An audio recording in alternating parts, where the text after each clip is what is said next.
warahmatullahi wabarakatuh.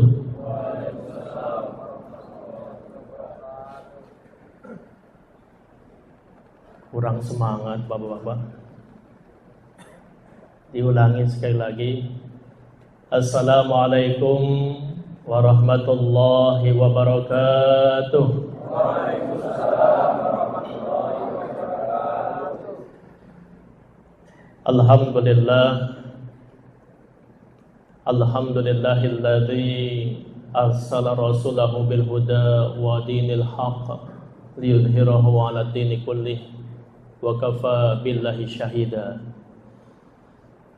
Ashhadu an la ilaha illallah wahdahu la syarika lah wa ashhadu anna Muhammadan abduhu wa rasuluhu la nabiyya ba'dah. Allahumma shalli wa sallim ala habibina wa qudwatina wa maulana Muhammadin wa ala alihi wa sahbihi ajma'in, amma ba'du. Rabbi shrah li sadri wa yassir li amri wahlul 'uqdatam min lisani yafqahu qawli. Rabbana zidna ilman warzuqna fahman wa alhiqna bis salihin. Subhanaka la ilma lana illa ma 'allamtana innaka antal alimul hakim. Sadaqallah wa sadaqa Rasulullah sallallahu alaihi wasallam. Ma'asyiral muslimin, jamaah salat zuhur Masjid Jenderal Sudirman rahimakumullah. Yang pertama dan paling utama adalah marilah kita senantiasa memanjatkan puja dan puji kita kepada Allah Subhanahu wa taala atas berkat rahmat dan nikmatnya. Di siang hari yang baik ini kita bisa menunaikan salat zuhur berjamaah di masjid dan di awal waktu. Terhimpun 3 keutamaan dari ibadah kita hari ini. Kita melaksanakan salat zuhur berjamaah di masjid dan di awal waktu. Mudah-mudahan ibadah kita diterima dan dilipat gandakan pahalanya oleh Allah Subhanahu wa taala. Salawat terring salam semoga tercurah kepada Nabi kita Muhammad sallallahu alaihi wasallam, juga kepada para keluarga, para sahabat dan para pengikutnya yang istiqomah hingga hari kiamat. Marilah kita awali kajian zuhur kita dengan baca basmalah. Bismillahirrahmanirrahim. Bapak Ibu hadirin yang berbahagia, bagaimana kabarnya siang hari ini? Alhamdulillah sehat Bapak Ibu ya. Di siang hari ini saya ingin menyampaikan tema kajian zuhur dengan judul Kiat Menggapai Berkah Allah Subhanahu wa taala. Saya kopikan sedikit, mungkin bisa dibagi Bapak yang depan ya.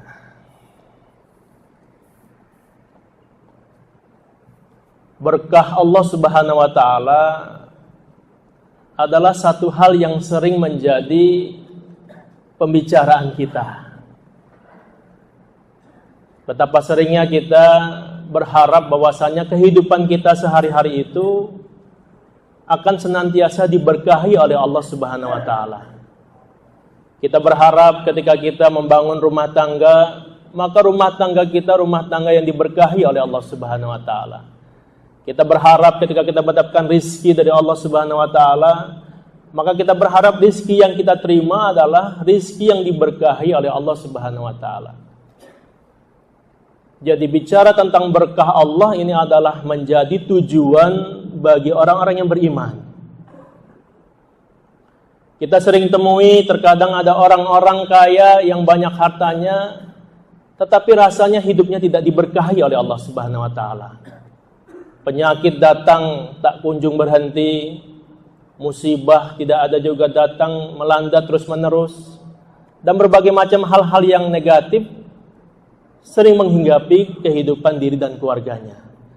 Boleh jadi ini karena memang jauhnya berkah Allah Subhanahu wa taala. Oleh karena itu, Bapak Ibu hadirin berbahagia, mari kita coba gali sedikit bagaimana cara kita menggapai berkah Allah Subhanahu wa taala. Ada beberapa dalil Quran yang menyebutkan tentang masalah berkah Allah Subhanahu wa taala. Yang pertama kita lihat di surat ke-67, surat Al-Mulk ayat yang pertama. Allah Subhanahu wa taala berfirman, "A'udzubillahi minasyaitonir rajim. Tabarakalladzi biyadihil mulku wa huwa 'ala kulli syai'in qadir." Artinya adalah maha suci Allah, Allah yang memberkahi kehidupan kita, yang menguasai segala kerajaan, dan Dia maha kuasa atas segala sesuatu. Jadi di awal ayat ini Allah menggunakan pernyataan terhadap dirinya, Tabarakalladzi biyadihil mulku wa huwa 'ala kulli syai'in qadir. Allah lah yang maha suci, Allah lah yang maha memberkahi, Allah lah yang menguasai apa yang ada dalam kehidupan ini. Segala kerajaan milik Allah Subhanahu wa taala. Wa huwa 'ala kulli syai'in qadir. Dan segala sesuatu terjadi atas kekuasaan Allah Subhanahu wa taala. Jadi di sini kita lihat bagaimana Allah menyebutkan zatnya yang maha memberkahi. Di ayat yang lain kita temukan juga di surat ke-25, surat Al-Furqan ayat yang pertama. A'udzubillahi minasyaitonir rajim. Tabarakalladzi nazzala al-furqana 'ala 'abdihi liyakuna lil 'alamin nadhira. Artinya adalah maha suci Allah, Allah yang maha memberkahi telah menurunkan Furqan, Al-Quran, kepada hambanya Muhammad agar dia menjadi pemberi peringatan kepada seluruh alam, jin dan manusia. Jadi ayat ini juga diawali dengan kata-kata tabarak, Allah yang maha suci, Allah yang maha memberkahi, yang telah menurunkan Al-Quran. Ayat yang lain hadirin berbahagia kita lihat di surat ke-7, surat Al-A'raf ayat ke-96. Allah Subhanahu wa ta'ala berfirman, "A'udzubillahi minasyaitonir rajim. Walau anna ahlal qura amanu wattaqaw lafatahna 'alaihim barakatim minas sama'i wal ard walakin kadzdzabu fa akhadnahum bima kanu yaksibun." Artinya adalah, dan sekiranya penduduk negeri beriman dan bertakwa, pasti kami akan melimpahkan kepada mereka keberkahan dari langit dan bumi. Tetapi ternyata mereka mendustakan ayat kami, maka kami siksa mereka sesuai dengan apa yang telah mereka kerjakan. Jadi di dalam ayat ini Allah mengatakan, walau anna ahlal qura, seandainya penduduk suatu negeri, penduduk suatu kaum, amanu wattaqaw, beriman dan bertakwa, lafatahna 'alaihim barakatim minas sama'i wal ard, maka Allah akan buka keberkahan dari pintu langit dan bumi. Jadi kalau kita ingin mendapatkan keberkahan dari Allah berupa dibukanya pintu langit dan pintu bumi, keberkahan itu syaratnya Allah katakan di sini, amanu wattaqaw, beriman dan bertakwa. Negara kita kalau ingin diberkahi oleh Allah, syaratnya juga sama. Negara ini harus beriman dan bertakwa. Walakin kadzabu, tetapi ketika kita mendustakan Allah Subhanahu wa taala, maka siksa Allah akan turun. Ini ayat ketiga bicara tentang berkah. Ayat yang terakhir yang saya pilih untuk membicarakan tentang keberkahan ini di surat ke-21, surat Al-Anbiya ayat ke-50. Allah berfirman, "A'udzubillahi minasyaitonir rajim. Wa hadza dzikrun mubarakun anzalnah afa antum lahu munkirun." Artinya adalah, dan ini Al-Quran adalah suatu peringatan yang mempunyai berkah yang telah kami turunkan, maka apakah kamu mengingkarinya? Jadi di dalam ayat ini Allah mengatakan Al-Quran itu adalah firman-firman Allah yang penuh keberkahan. Bapak Ibu hadirin berbahagia, itu beberapa ayat yang menyebutkan tentang masalah berkah di dalam Al-Quran. Mari kita tengok hadis Nabi kita Muhammad SAW. Ada beberapa hadis yang menyebutkan tentang masalah berkah. Yang pertama hadis yang diriwayatkan oleh Abu Daud. Rasulullah SAW bersabda yang artinya, berkumpullah kalian di sekeliling makananmu dan sebutlah nama Allah untuk makan. Niscaya Allah akan memberikan berkah kepada kalian di dalamnya. Hadis Hasan dihasankan oleh Syekh Hasan Al-Albani dalam Sahih Abu Daud. Jadi di sini Nabi kita Muhammad SAW menyampaikan, berkumpullah kalian di sekeliling makananmu. Jadi ketika kita akan makan, berkumpullah kita di sekeliling makanan kita. Kemudian sebutlah nama Allah ketika akan makan. Ambil dengan tangan kanan kita, lalu makan dengan tangan kita, dan sebelum makan maka bacalah Bismillahirrahmanirrahim. Maka kalau kita itu lakukan, maka Allah akan memberikan berkah kepada kalian semua.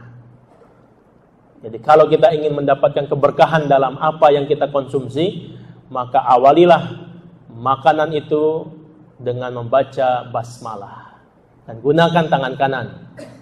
Hari-hari ini sering umat Islam kita temui meminum, mau makan pakai tangan kiri.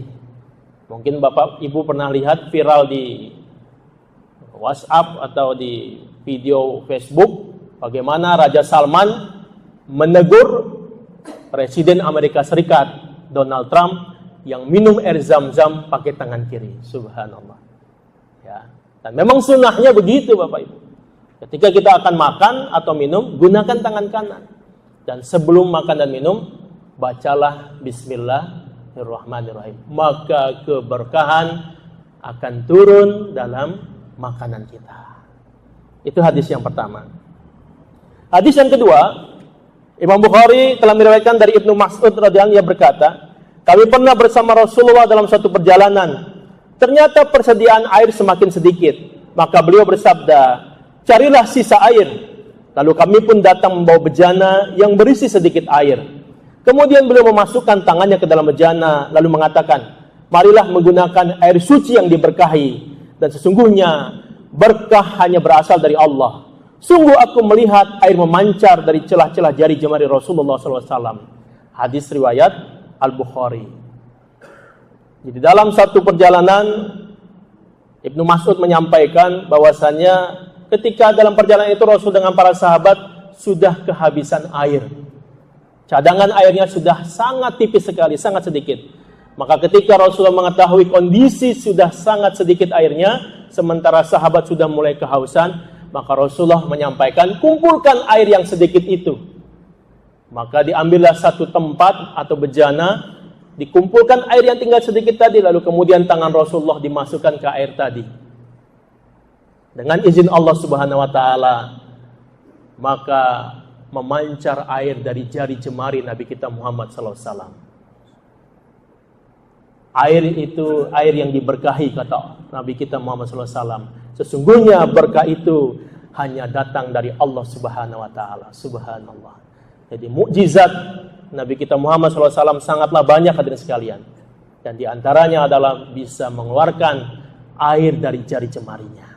Dan ini adalah berkah yang datang dari Allah Subhanahu wa taala. Ini hadis yang kedua.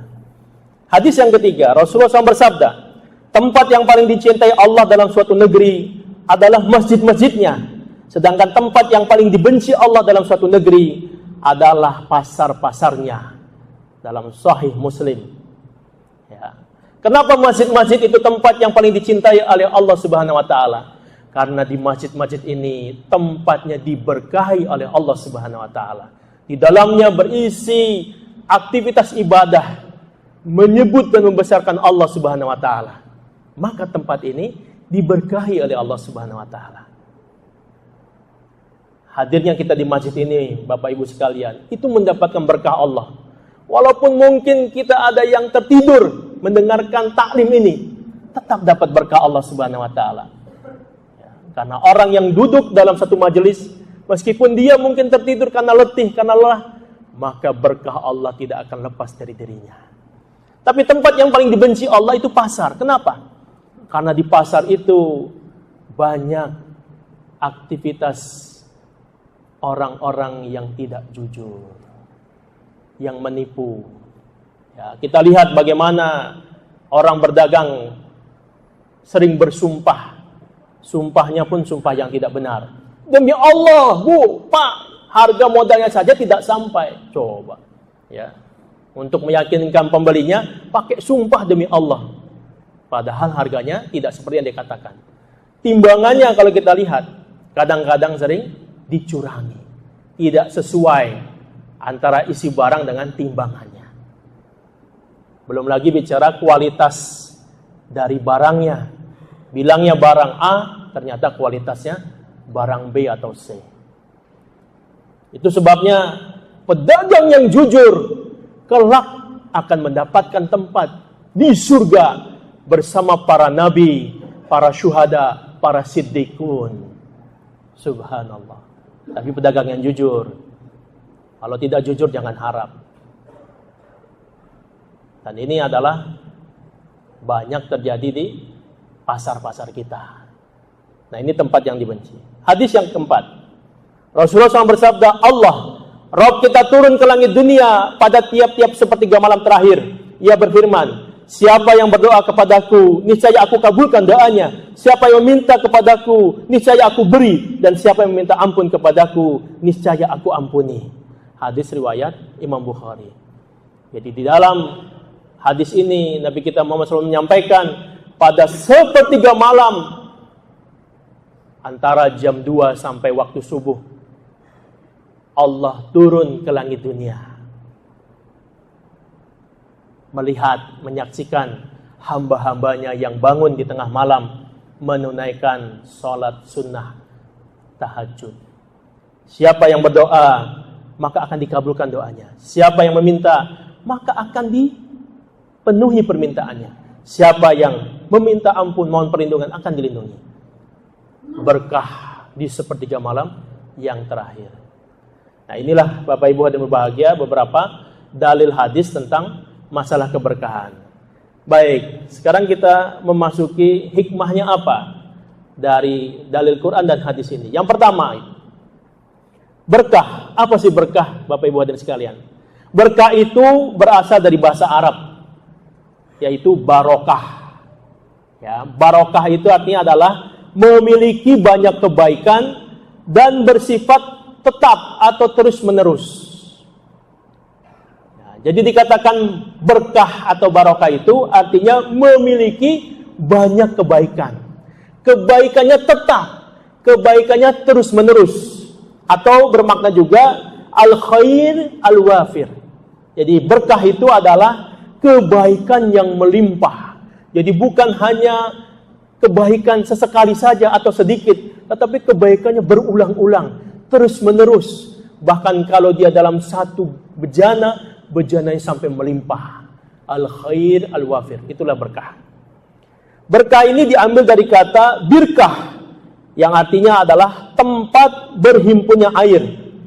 Ya, jadi tempat berhimpunnya air, kumpul di sana air, maka ini disebut dengan birkah. Airnya ini jumlahnya banyak dan sifatnya tetap tidak habis-habis. Nah, inilah yang kemudian menjadi akar kata dari barokah. Jadi barokah itu adalah kebaikan yang melimpah ruah, yang terus-menerus tidak ada habis-habisnya. Berkah Allah berasal dari banyak kebaikan dari Allah Subhanahu wa taala secara tetap pada sesuatu. Jadi ketika kita mengatakan kita berharap berkah dari Allah Subhanahu wa taala, itu artinya berkah itu bersumber dari Allah Subhanahu wa taala dan berkahnya ini datang secara tetap pada sesuatu. Nah, ini yang dikatakan dengan berkah Allah Subhanahu wa taala. Keberkahan Allah Subhanahu wa taala datangnya dari Allah Subhanahu wa taala, bukan dari yang lain. Jadi hadirin berbahagia, yang namanya keberkahan itu datangnya dari Allah Subhanahu wa taala, bukan dari yang lain. Kalau datang dari yang lain, maka itu semua terjadi atas izin dan perkenan Allah Subhanahu wa taala. Kalau Allah tidak izinkan, kalau Allah tidak perkenankan, maka keberkahan Allah ini tidak bisa disampaikan melalui sesuatu selain Allah Subhanahu wa taala. Nah, di antara keberkahan Allah Subhanahu wa taala yang dapat diperoleh dari selain Allah Subhanahu wa taala, yang pertama adalah melalui Al-Qur'an. Jadi Al-Qur'anul Karim adalah firman-firman Allah Subhanahu wa taala, itu bisa memberikan keberkahan buat kita. Itu sebabnya bagi orang Islam yang rajin membaca Al-Qur'an, maka hidupnya akan mendapatkan berkah dari Allah Subhanahu wa taala. Orang Islam apalagi sudah baca, ditadaburi, dikaji, direnungi, dipahami isinya, maka keberkahan Allah akan lebih banyak lagi mengalir kepada dirinya. Terlebih lagi, sudah dibaca, sudah ditadaburi, lalu diamalkan, maka keberkahan ini akan semakin banyak lagi diberikan kepada orang tersebut. Dan bahkan dia sudah baca, dia sudah tadaburi, dia sudah amalkan, lalu dia dakwahkan, dia perjuangkan kandungan isinya dalam kehidupan, maka keberkahan Allah akan semakin banyak melimpah ruah kepada hamba Allah tersebut. Kenapa Al-Quran bisa memberikan berkah hadirin sekalian? Karena Allah Subhanahu wa taala yang menyampaikan bahwasannya dalam Al-Quran itu ada keberkahan. Karena Al-Quran adalah kalamullah, firman-firman Allah Subhanahu wa taala. Oleh karena itu hadirin berbahagia, biasakanlah membaca Al-Quran. Jangan ketika Ramadan saja. Ya, Ramadan sudah habis, jangan habis pula baca Qur'annya. Jangan disimpan lagi Qur'annya hadirin sekalian, tetap dibaca agar keberkahan terus menaungi hidup kita. Yang kedua, keberkahan selain Allah Subhanahu wa taala datang dari mana? Yaitu dari Nabi Muhammad SAW ketika hidup. Jadi Nabi Muhammad SAW ketika hidup, maka itu bisa memberikan keberkahan. Karena Allah mengizinkan Nabi Muhammad SAW memberikan berkah Allah Subhanahu wa taala. Tapi syaratnya ketika Nabi Muhammad masih hidup hadirin sekalian. Kalau sudah meninggal bagaimana? Kalau sudah meninggal tentu berbeda lagi. Kadang-kadang kita temui hari-hari ini banyak umat Islam yang melakukan studi atau ziarah kubur ke makam-makam para wali. Lalu kemudian berharap berkah dari wali-wali yang sudah meninggal dunia itu. Nah, ini hati-hati hadirin sekalian. Hati-hati. Karena boleh jadi bukan berkah yang kita dapat, tetapi malah murkanya Allah Subhanahu wa taala. Karena apa? Karena berharap kepada makhluk Allah yang sudah meninggal dunia. Kita boleh ziarah kubur dalam rangka untuk zikrul maut, mengingat mati. Kita diperbolehkan mendoakan ahli kubur, karena itu adalah saudara kita sesama umat Islam. Tetapi kita tidak diperbolehkan meminta sesuatu kepada para penghuni kubur. Jatuhnya nanti bisa syirik. Kadang-kadang pulang dari ziarah kubur makam wali, bawa tanah kuburannya, atau bawa air yang ada di tempat makam tersebut. Nanti tanahnya dibawa untuk penglaris dagang. Na'udzubillah. Ya, itu sering terjadi juga di sebagian umat Islam yang kurang paham tentang masalah akidah. Jadi Nabi Muhammad SAW bisa memberikan berkah ketika beliau hidup. Tadi contohnya adalah Rasulullah bisa mengeluarkan air dari jarinya. Dan masih banyak kisah lainnya.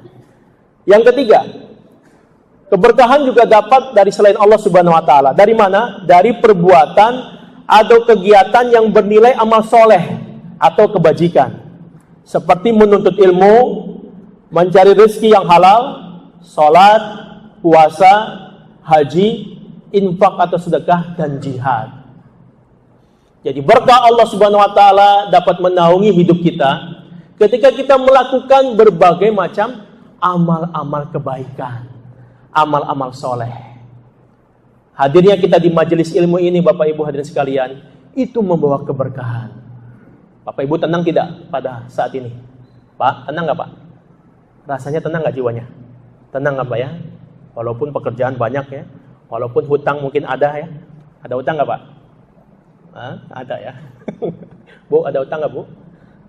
Ibunya berapa orang di atasnya?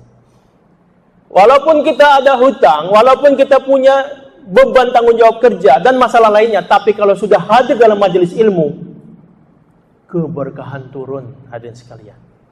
Dalam satu hadis dikatakan, barang siapa yang berkumpul dalam satu majelis di rumah Allah Subhanahu wa taala, maka keberkahan akan turun di majelis itu. Ketenangan akan turun di majelis itu, bahkan malaikat akan menaungi kita. Kemudian apa Bapak Ibu hadirin sekalian? Nama-nama kita disebut di hadapan Allah Subhanahu wa taala, di hadapan para malaikatnya. Kita diabsen satu-satu oleh Allah di hadapan malaikat. Berkah Bapak Ibu. Nuntut ilmu itu berkah. Ya, apalagi yang membawa berkah, mencari rezeki yang halal. Berkah itu mencari rezeki yang halal. Tapi kalau rezeki yang haram, jauh berkahnya. Ya, kemudian sholat, puasa, sedekah, jihad dan lain sebagainya. Itu yang ketiga. Yang keempat, perkataan atau doa tertentu dari orang beriman. Jadi perkataan atau doa tertentu dari orang beriman ini juga bisa memberikan keberkahan. Contohnya apa? Contohnya salam. Assalamualaikum warahmatullahi wabarakatuh. Semoga keselamatan dan rahmat Allah serta keberkahan Allah melimpahi kamu. Itu doa. Ya.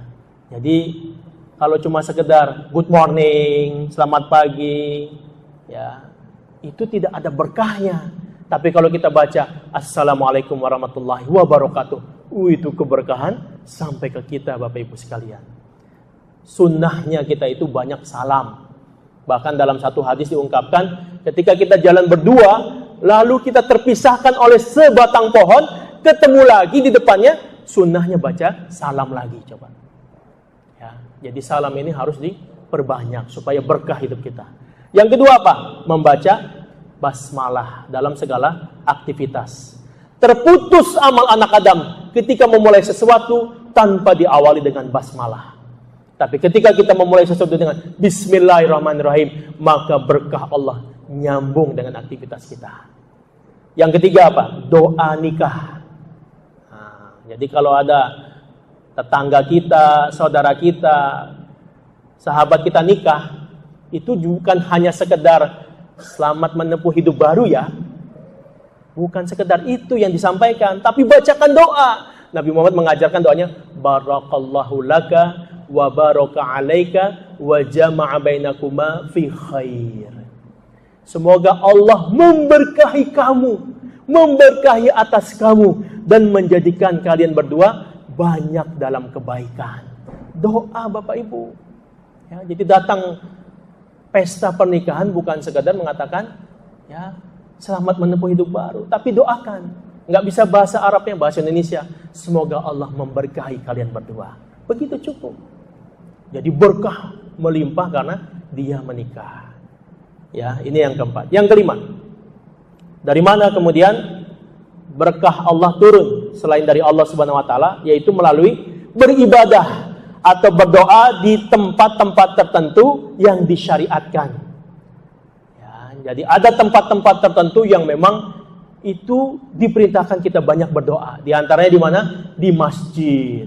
Ya, rumah Allah ini adalah tempat yang suci. Maka perbanyaklah doa Bapak Ibu. Ya, kemudian di mana lagi? Di Raudhah. Ya, Raudhah itu di Masjid Nabawi, tempat yang dulu sebagai kamarnya Nabi Muhammad SAW. Itu Raudhah, itu tempat yang makbul. Juga di Ka'bah. Nah, ini adalah tempat-tempat yang diijabah. Ini tempat yang diberkahi oleh Allah Subhanahu wa taala. Lalu apalagi Bapak Ibu? Yang keenam, beribadah atau berdoa di waktu tertentu yang disyariatkan. Seperti di malam Lailatul Qadar, sepertiga malam terakhir, di antara dua khutbah, dan ketika berbuka puasa. Jadi ada waktu-waktu tertentu yang memang waktu yang diberkahi oleh Allah Subhanahu wa taala. Maka ketika kita berdoa di waktu tersebut, doanya akan diijabah. Di antaranya adalah malam Lailatul Qadar. Malam di 10 hari terakhir di bulan Ramadan. Lalu di sepertiga malam yang terakhir. Jadi sholat malam itu terbagi 3 waktunya Bapak Ibu. Sepertiga malam yang pertama, sepertiga malam kedua, sepertiga malam yang terakhir. Ya, nah malam yang terakhir ini ini waktu yang diijabah. Lalu kapan lagi? Di antara dua khutbah. Jadi ketika sholat Jumat, khatib itu mau setelah khutbah yang pertama dia duduk. Nah, duduknya itu adalah waktu yang sangat diijabah. Banyakin doa Bapak Ibu ketika khatib sedang duduk mau khutbah yang kedua. Tapi sayangnya kita kebanyakan ketika lagi khatib duduk itu kita sedang tidur, ya. Lagi pulas-pulasnya. Akhirnya tidak dapat momen doa yang diijabah. Belum lagi datangnya terlambat. Kalau khatib sudah assalamualaikum, malaikat tutup buku catatan. Yang masuk nggak dicatat lagi. Ya, ini kadang-kadang datangnya sudah komat. Aduh. Rugi. Pahalanya tidak didapatkan. Jadi dua khutbah nih ketika duduk waktu ijabah. Lalu kapan lagi? Ketika buka puasa. Yang puasa Senin Kamis, yang puasa Nabi Daud, yang puasa Syawal. Ketika berbuka, ini waktu yang barokah. Banyakin doa Bapak Ibu. Ya. Itu yang keenam. Yang ketujuh, yang terakhir. Barokah juga dapat dari selain Allah Subhanahu wa taala, yaitu melalui ulama atau orang soleh yang masih hidup melalui doanya. Ya, jadi ketika kita berjumpa dengan orang yang soleh, ulama, maka minta doa sama dia. Umar bin Khattab radhiyallahu anhu saja dipesankan oleh Nabi kita Muhammad SAW, kalau engkau Umar nanti berjumpa dengan Uwais Al-Qarni, minta doa sama dia. Uwais Al-Qarni ini nanti bertemu sama Umar ketika beliau jadi khalifah. Nabi Muhammad sudah meninggal dunia. Setiap datang rombongan haji, Umar selalu bertanya, adakah di antara kalian yang bernama Uwais Al-Qarni? Setiap datang rombongan haji, adakah di antara kalian yang bernama Uwais Al-Qarni? Ditanya terus, sampai akhirnya bertemulah Umar dengan Uwais Al-Qarni. Seorang yang tidak terkenal, seorang yang biasa-biasa saja, bahkan cenderung menyembunyikan diri. Tapi akhirnya dia tahu ada orang yang bernama Uwais Al-Qarni. Ketika bertemu apa hadirin sekalian? Nabi Muhammad SAW merintahkanku, kalau aku bertemu engkau untuk meminta doa kepadamu. Coba. Ya. Jadi kalau ada orang soleh, ada ulama yang betul-betul ulama yang lurus, ulama yang jujur, ulama yang betul-betul mengamalkan agamanya, minta doa. Ya, kepada saudara kita minta doa juga, karena dari mulut siapa kita tidak tahu, doa itu dikabulkan. Nah, inilah 7 barokah yang diberikan oleh Allah kepada selain Allah Subhanahu wa taala. Bapak Ibu yang berbahagia, sudah jam 1. Ya. Cukup atau dikit lagi ya, dikit lagi. Menurut Imam Al-Maghazi Asy-Syarqawi, hidup penuh berkah itu dapat diaktualisasikan dengan meneladankan 6 sifat yang terpuji. Ya, jadi kalau ingin hidup berkah, maka itu diaktualisasikan dengan melakukan 6 sifat yang terpuji. Yang pertama apa? Membiasakan sifat malu yang positif.